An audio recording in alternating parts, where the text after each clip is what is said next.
Hello दोस्तों, मैं उदय कुमार ठाकुर आप सभी को मैथ्स वाई के ठाकुर में स्वागत करता हूं। कैसे हैं आप लोग? आशा करते हैं ठीक ही होंगे, मस्त होंगे।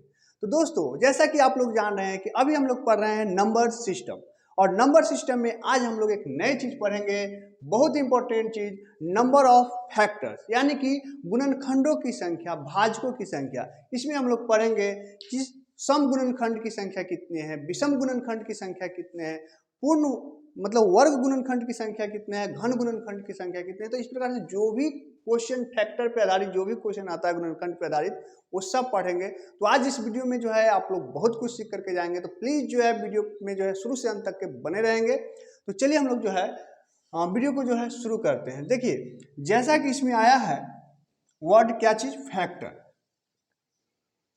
तो देखिए, फैक्टर्स यानी कि गुणनखंड,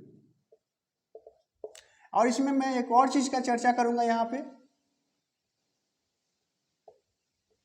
मल्टीपल यानी कि गुणज। देखिए मेरे दोस्त, क्या होता है गुणनखंड? मतलब कि गुणनखंड का मतलब कि गुना में खंड। गुणनखंड का मतलब गुना में खंड।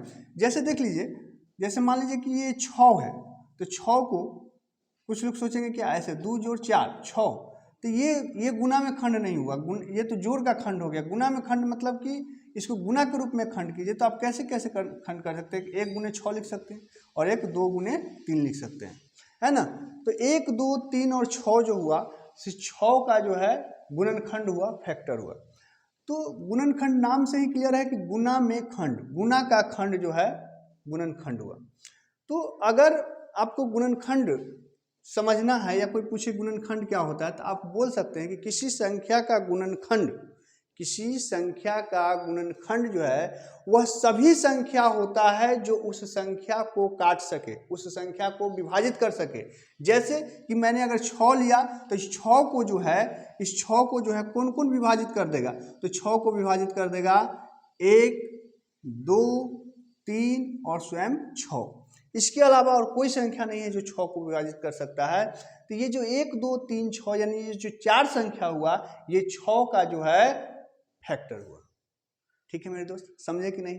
तो अगर हमसे कोई पूछे कि मतलब कि कोई भी संख्या का जो है गुणनखंड क्या होता है, तो हम बोलेंगे कि गुणनखंड किसी संख्या का जो है, किसी संख्या का गुणनखंड वह संख्या होती है जो दिए हुए संख्या में जो है ना, दिए हुए संख्या में जो है गुणनखंड उसको जो है पूर्ण रूप से जो है भाग लगा दे। जैसे 1 6 को भाग लगा देगा, 2 लगा देगा, 3 लगा देगा, 6 लगा देगा। इसके बाद जो है और कोई संख्या नहीं है जो 6 को काट सकता है, भाग लगा सकता है। ठीक है मेरे दोस्त, समझ में आया?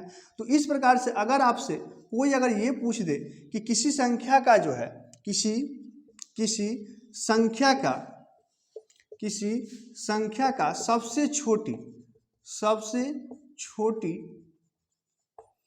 छोटी फैक्टर या गुणनखंड,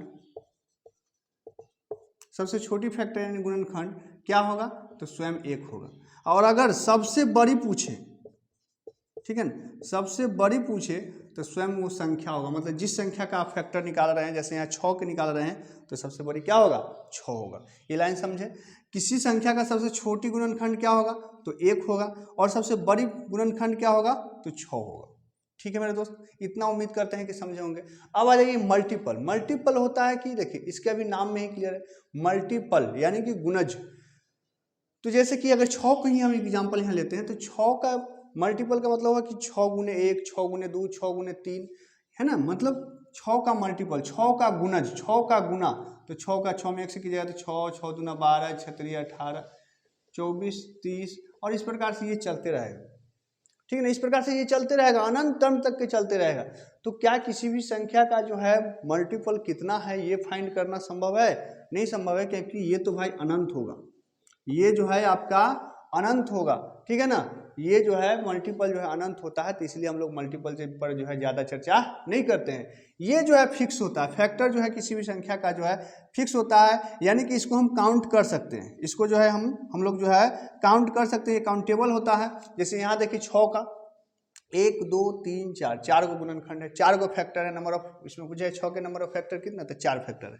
तो ये काउंटेबल है। तो अब हम लोग जो भी चीज़ जो है निकालेंगे, सो किसका निकालेंगे? मतलब हम लोग चर्चा करेंगे गुणनखंड का। ठीक है ना, मल्टीपल जो हो गया, गुणज जो हो गया, वो उसी का जो है गुना के रूप में चलता है ना। जैसे देख रहे हैं 6 6 दूना 12 6 3 18 6 6 24 6 5 36 6 36 और इस प्रकार से ये अनंत क्रम तक चलते रहेगा। तो इसमें संख्या काफ़ी संख्या होती है, ये काउंटेबल नहीं है, लेकिन इसको जो है आप काउंट कर सकते हैं, ठीक है ना।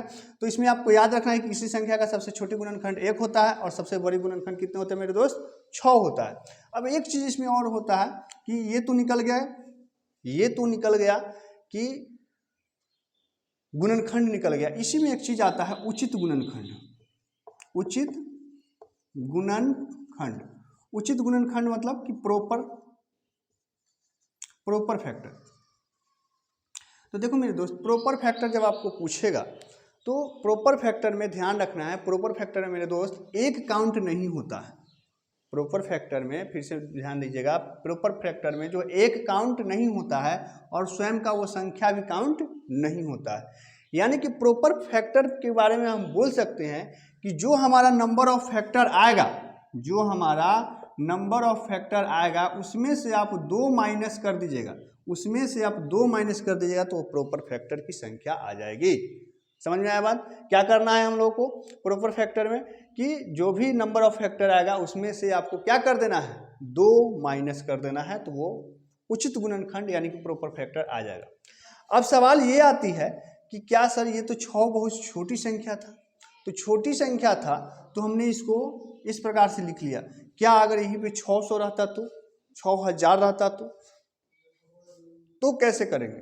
तो देखिए मेरे दोस्त, तो जैसा कि इससे पीछे के वीडियो में हमने आपको बताया कि इस प्रकार इस क्वेश्चन को सॉल्व करने के लिए या फैक्टर पे आधारित जो भी प्रश्न है इसको सॉल्व करने के लिए आपको सबसे पहले प्राइम फैक्टराइजेशन आना चाहिए, यानी कि अभाज्य गुणनखंड करने आना चाहिए। अगर अभाज्य गुणनखंड करने आएगा तो जो है आप आसानी से क्वेश्चन कर सकते हो। जैसे कि 6 का अभाज्य गुणनखंड क्या होगा, 6 का अभाज्य गुणनखंड होगा 2 गुने 3। 6 का अभाज्य गुणनखंड क्या होगा मेरे दोस्त, 2 गुने 3 यानी 2 के भी पावर 1 और 3 का भी पावर 1। समझ रहे हैं मेरी बात को?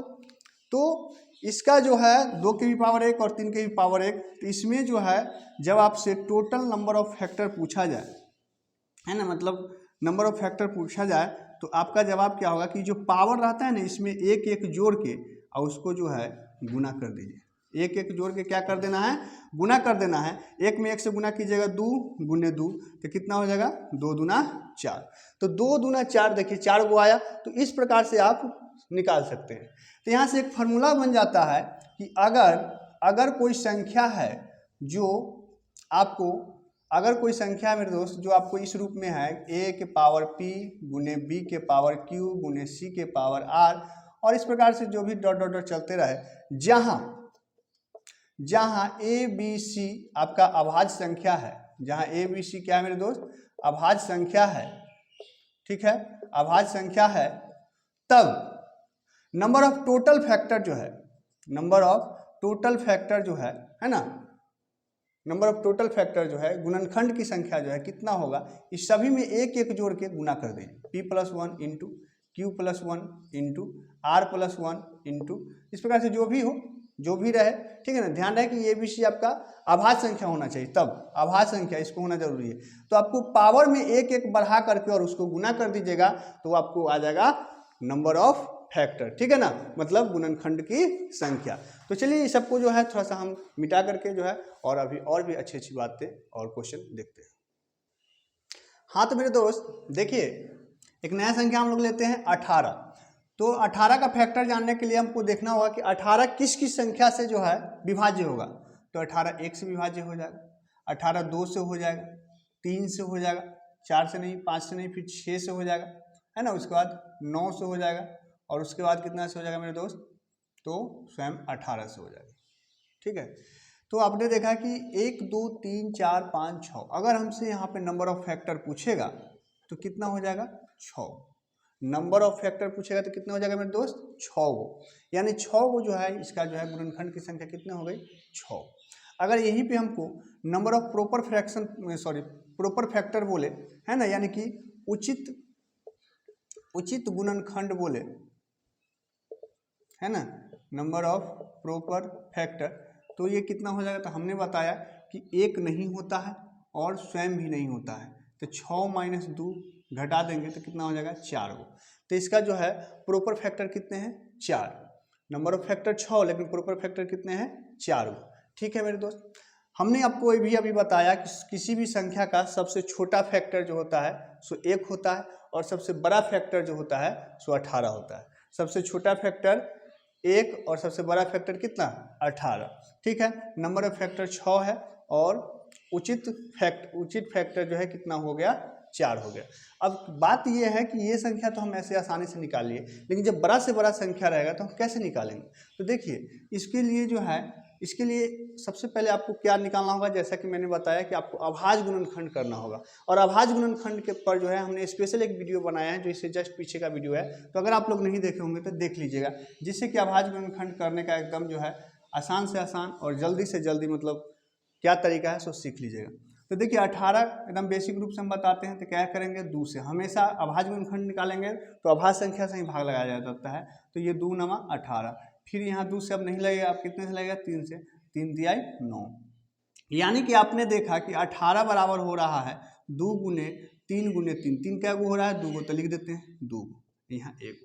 ठीक है मेरे दोस्त, तो यहाँ से एक अगर पूछेगा कि अभाज्य गुणनखंड की संख्या कितना है, अभाज्य गुणनखंड, ठीक है ना, अभाज्य गुणनखंड की संख्या तो क्या है, अभाज्य गुणनखंड में डायरेक्ट जो पावर रहता है उसको जुट जाता है, यानी 2 का 1 3 हो गया। ठीक है मेरे दोस्त, लेकिन अब से सोचे गुणनखंड की संख्या पूछे, ठीक है ना, अगर गुणनखंड की संख्या पूछे, गुणनखंड की संख्या पूछे तो क्या मैंने बताया मेरे दोस्त कि जो भी पावर है उसमें 1 जोड़िए, तो यहाँ 1 है तो 1 में 1 जोड़िएगा तो 2, और गुने 2 है तो कितना 3, तो 2 तिया 6, देख लीजिए 6 आया कि नहीं आया, समझ में आया। तो चलिए अब एक क्वेश्चन देखते हैं। क्वेश्चन है कि 560 का गुणनखंड मतलब 560 के जो है गुणनखंड की संख्या कितनी है। ठीक है ना, अब बार बार हम इस तरीका से भी करने नहीं जाएंगे, हम आपको जो है अभाज्य गुणनखंड करने का भी जो है आसान से आसान तरीका बताया, जैसे जल्दी से हम कैसे करेंगे वहाँ परीक्षा में। देखिए 560 है तो हमको तो अब इस प्रकार से अभी तोड़ना नहीं है, समय नहीं है, तो आप जितना जानते हो मतलब आप जितना समझ सकते हो उसको छोटे छोटे रूप में तोड़िए, आप इससे जल्दी कर लीजिए। जैसे 56 है तो क्या 56 को मैं ऐसे लिख सकता हूँ 56 गुने 10 मतलब 560 है तो इसको लिख सकता हूँ 56 गुने 10, बिल्कुल लिख सकता हूँ। अब 56 को हम लिख सकते हैं 7 8 56 लिख सकते हैं, 7 8 56, इसको लिख सकता हूँ मैं 2 गुने 5 2 5 10। ठीक है ना, 7 तो स्वयं का भाज्य संख्या है, 8 जो है 2 का क्यू हो गया, गुने 2 गुने 5, यानी कि आप अगर देखेंगे तो 3 1 2 जो है 4 गो हो गया, एगो 5 है और एगो 7 है, तो ये 560 के जो है अभाज्य गुणनखंड हो गया। ठीक है, 2 के पावर 4 गुने 5 गुने 7। तो अब आप बताइए कि नंबर ऑफ फैक्टर क्या हो जाएगा मेरे दोस्त। हमने क्या बताया कि पावर में 1 जोड़ना है, 4 है तो 5 गुने यहाँ पर 1 है, ठीक है ना, तो 2 गुने यहाँ पर कितना 1 तो 2, तो 5 गुना 10 10 गुना 20। तो इसका जब आप जो है गुणनखंड की संख्या देखेंगे तो कितना आएगा 20 आएगा। कितना आएगा मेरे दोस्त 20 आएगा। तो उम्मीद करते हैं कि ये चीज़ जो है खूब अच्छी से समझ गए होंगे। तो फार्मूला क्या है, फार्मूला आपको ध्यान रखना है कि आपको इस रूप से पहले अभाज्य गुणनखंड के रूप में तोड़ना है और उसके बाद जो पावर रहे उसमें एक एक बढ़ा करके एक जोड़ करके आपको गुना कर देना है। क्या करना है, गुना। तो चलिए अब हम लोग चलते हैं कि सम फैक्टर विषम फैक्टर ये सब कैसे निकलता है। हाँ तो मेरे दोस्त एक चीज़ और समझिए, जैसे कि ये जो हम बताया कि अभाज्य गुणनखंड की संख्या में जो एक एक बढ़ा करके गुना किए, यहाँ भी देखिए 4 है तो 5, 1 है तो 2, 1 है तो 2 से गुना किए ना तो 20 आया। यहाँ भी देखिए 1 है तो यहाँ 2 और 2 है तो 3 से गुना हुआ 6 हुआ। तो जैसा कि आपको दिखा भी दिए, तो आखिरकार ऐसा होता क्यों है, मतलब बढ़ा करके गुना क्यों किया जाता है, इसका कॉन्सेप्ट क्या है। तो देखिए इसको जरा समझिए, जैसे कि ये 18 का जो है आया फैक्टर आपको 2 के पावर 1 और 3 के पावर 2, तो इसको जो भी रहता है जैसे 2 के पावर 1 है ना तो 2 के पावर 0 से स्टार्ट कीजिए और जहाँ तक है वहाँ तक जाइए। जैसे 2 के पावर 0 2 के पावर 1, इसमें 2 के पावर 0 2 के पावर जो है 1 2 के पावर 2, तो देखिए यहाँ क्या गो हुआ, इसमें क्या गो हुआ 2 गो और इसमें क्या गो हो गया 3 गो। तो यही 2 तिहाई 6 गो जो है फैक्टर होता है। जैसे इसको थोड़ा सा और अगर अच्छा से समझिएगा तो देखिए तो किसी भी अंक के पावर 0 तो वैल्यू 1 होता है, तो 1 1 और ये 2 और ये यहाँ सॉरी 3 है, नहीं 3 3 3, तो 3 के पावर 1 तो 3 और 3 के पावर 2 तो 3 3। अब यहाँ देखिए एक बार इससे यहाँ देखिए 1 में 1 से गुना होगा, 1 में 1 से गुना होगा तो क्या आएगा 1, 1 में 3 से गुना होगा तो क्या आएगा 3, और 1 में 9 से गुना होगा तो क्या हो जाएगा 9। उसी प्रकार 2 में 1 से तो क्या होगा 2, 2 में 3 से तो क्या हो जाएगा 2 तिहाई 6, और 2 में 9 से तो 2 नमा 18। तो आपने देखा कि इस तरीका से जो है जो भी फैक्टर रहता है सो इस तरीका से ही गुना होकर के बनता है। तो इसीलिए जो है डायरेक्ट यहाँ जो है इतना बखेरा नहीं करके जो है पावर 1 बढ़ा करके और गुना कर देना है। ठीक है, अब हम लोग इसी क्वेश्चन पे जो है हम लोग जो है समझते हैं थोड़ा सा सम फैक्टर और विषम फैक्टर को। ठीक है ना, इसी क्वेश्चन पे हम लोग क्या समझते हैं मेरे दोस्त, सम फैक्टर और विषम फैक्टर को। चलिए देखिए, तो 18 का जो है हम लोगों ने 18 का जो है गुणनखंड करके देखा, तो क्या आया 2 के पावर 1 और 3 के पावर 2, ऐसे कौन कौन है सब दिया हुआ भी है। तो देखिए यहाँ जो है सम फैक्टर कौन कौन है, एक 2 है और एक 6 है और एक 18, एक 2 है 6 है 18। तो सम फैक्टर कैसे निकलेगा, तो देखिए नंबर ऑफ इवन फैक्टर, ठीक है ना, नंबर ऑफ इवन फैक्टर जो है क्या हो जाएगा, यानी कि सम गुणनखंड की संख्या। ठीक है ना, सम गुणनखंड की संख्या। तो सम वाला में क्या करना है कि देखिए एक चीज समझिएगा, यहाँ इस वाला से समझिएगा कि ये 2 के पावर 0 तो 1 1 आया, 2 2 आया। तो एक चीज बताइए कि सम वाला में जो है हम लोग को क्या करना है कि अगर इस एक को लीजिएगा तो 1 से 1 गुना होकर कितना हो गया, 1 हुआ, 1 में 3 से गुना, 1 में 9 से गुना, तो 1 में 1 से गुना हो तो 1 बनाया, 3 बनाया, 9 बनाया। यानी कहने का अर्थ ये है कि अगर इस 1 को लीजिएगा तो विषम संख्या आ जाएगा, हमको लेना है सम। और किसी भी सम संख्या को चाहे आप सम में गुना करो चाहे विषम में गुना करो, वो हमेशा सम संख्या ही बनाएगा। जैसे मेरे दोस्त, जैसे मान लीजिए कि 2 एक सम संख्या है, इसको 1 से गुना करो 2 बनाएगा, है ना, 2 दूना 4 बनाएगा, 2 तिहाई 6 बनाएगा। यानी कि अगर एक सम संख्या से चाहे सम में गुना करो चाहे विषम में गुना करो, हमेशा क्या आएगा, सम ही आएगा। तो हमको सम फैक्टर निकालना है, तो खाली ये एक फैक्टर ये वाला अगर नहीं रहे तो हमारा काम जो है निकल जाएगा, मतलब उसके बाद जो भी फैक्टर बनेगा तो हमारा सम बनेगा। तो इसमें करना क्या है, अगर फार्मूला आप समझना चाहते हैं तो डायरेक्ट समझिए ये कि सम फैक्टर जब आप निकाल रहे हो तो इसमें ध्यान रखिएगा मेरे दोस्त कि जो मतलब सम संख्या एक ही को आएगा ही 2, क्योंकि 2 ही एक ऐसा आभाज्य संख्या है जो सम संख्या है, इसका तो कोई सम संख्या आएगा नहीं। तो 2 का जो पावर रहेगा ना, जो पावर रहेगा वही आपको लेना है। सम फैक्टर में करने के लिए 2 का जो पावर रहेगा, एक बार आते थे ना जी, अभी नंबर ऑफ फैक्टर में एक बार आया, लेकिन सम फैक्टर निकालने में 2 का जो पावर है वही लेना है, और उसके बाद विषम वाला में सब में 1 बढ़ाना है। यानी कि 2 है तो कितना हो जाएगा 3, और 1 गुने 3 कितना आया 3। अब देखिए सम 3 गो है, 2 है 6 है 18 है, 3 गो है। समझ में आया। तो सम फैक्टर में क्या करना है कि 2 का पावर जो रहेगा ना वही लिखना है, बाकी सब पावर में जैसे 1 बढ़ा के गुना करता है वैसे गुना करना है। ठीक है, अब हमको निकालना है विषम फैक्टर, इसी पर हम विषम फैक्टर बताते हैं, उसके बाद जो है हम आपको क्वेश्चन देंगे अभी। ठीक है ना, विषम फैक्टर मतलब विषम गुणनखंड जो है कैसे निकलेगा। तो देखिए इसमें देखिए पहले विषम गुणनखंड एगो 1 है, एगो 3 है, एगो 9 है। ठीक है ना, विषम गुणनखंड एगो 1 है, एगो 3 है और एक 9 है। ये फार्मूला से कैसे आएगा, तो देखिए विषम फैक्टर हमको निकालना है। तो एक आपने देख रहा है कि अगर कोई विषम संख्या से तो बात छोड़ दीजिए, कोई विषम संख्या में भी अगर सम के गुना हो रहा है तो क्या हो रहा है, सम हो रहा है। तो विषम फैक्टर निकालने में हम लोग सम का कोई जिक्र ही नहीं करेंगे, मतलब सम वाला को लेना ही नहीं है, 2 के पावर वाला को भूल जाइए, क्या कि इसका कोई भी फैक्टर लिए और विषम से भी गुना होगा तो क्या हो जाएगा, वो सम बना देगा। चाहे वो 2 लीजिए, 4 लीजिए, 6 लीजिए, 8 लीजिए, किसी भी विषम से 1 से 3 से गुना कीजिएगा तो सम ही बनाएगा। तो विषम फैक्टर निकालने में आपको ध्यान रखना है कि सम संख्या को लेना ही नहीं है। तब क्या बचा, 3 के पावर 2, पावर वैसी बढ़ाना है, यानी 2 में 1 जोड़ दीजिएगा तो कितना हो जाएगा, 3 हो जाएगा। इसमें तो गुना करने के लिए कुछ है नहीं, यानी क्या हो गया, 3 हो गया। समझ में आया कि नहीं आया, समझ में आया कि नहीं। विषम फैक्टर में क्या करना है, विषम फैक्टर निकालना बहुत आसान है। देखिए अगर सम वाला आपको याद ना भी रहता है, विषम फैक्टर खाली याद रखते हैं, विषम फैक्टर में सम को लेना ही नहीं है। अब जो भी विषम संख्या है सब में पावर 1 बढ़ा के उसी गुना करना है, और उसके बाद सम निकालना है ना। तो अगर टोटल फैक्टर आप निकाले हुए हैं, विषम निकाले हुए हैं, तो टोटल में से विषम घटा दीजिए, सम आ जाएगा। टोटल जैसे 6 गो टोटल है, 6 गो टोटल है ना जी, 1 2 3 4 5 6, टोटल 6 गो है, यहाँ विषम 3 गो है, 6 में से 3 जाएगा तो 3 निकल जाएगा। जैसे देखिए क्वेश्चन लेते हैं, जैसे एक नंबर है 2 के पावर 3 गुने 3 के पावर 2 और गुने 5 के पावर 4। ठीक है ना, समझ रहे बात को? 2 के पावर 3 गुने 3 के पावर ये 5 का। तो सबसे पहले इसमें बताइए आप टोटल नंबर ऑफ फैक्टर कितना होगा, टोटल नंबर ऑफ फैक्टर जो है कितना होगा। तो आप देखो 3 है तो 3 में 1 जोड़ोगे तो 4, इसमें 3 हो जाएगा, ये 5 हो जाएगा, 4 3 12, 12 5 60, मतलब इसका टोटल फैक्टर जो है, टोटल फैक्टर कितना आएगा 60 आएगा। अब हमसे अगर सम फैक्टर बोले है ना कि भाई साहब आप इवन फैक्टर बताइए, तो इवन फैक्टर में हमने क्या बोला, इवन फैक्टर में हमने बोला कि इवन संख्या का यानी सम संख्या का जो पावर वही लेना है। 3 है तो 3 ही लीजिए, एक से जैसे बढ़ाते हैं वैसे बढ़ाइए, तो 3 आइए 5, 3 3 9 5 45, तो 45 वो इवन हो गया। अब मान लेते हैं कि अगर हमको विषम भी निकालना है, तो अगर उसको हम 9 भी निकालें, 60 में से 45 घटा दीजिए, 15 आया, आंसर हो जाएगा। नहीं अगर निकालना है तो निकालिए ऑड फैक्टर। तो ऑड फैक्टर में हमने क्या बताया, विषम फैक्टर में हमने क्या बताया कि सम वाले भाई को तो लेना ही नहीं है, सम वाले भाई को लेना ही नहीं है। तो यहाँ देखिए विषम का कितना है, मतलब यहाँ पावर कितना है, 3 है, 2 है तो 3 हो जाएगा, आई 4 है तो 5 हो जाएगा। तो कितना आ गया मेरे दोस्त, 5 3 15, है ना। तो अगर आपको इवन याद नहीं है ऐसा करना, तो 60 में से 15 घटे 45 आ जाएगा।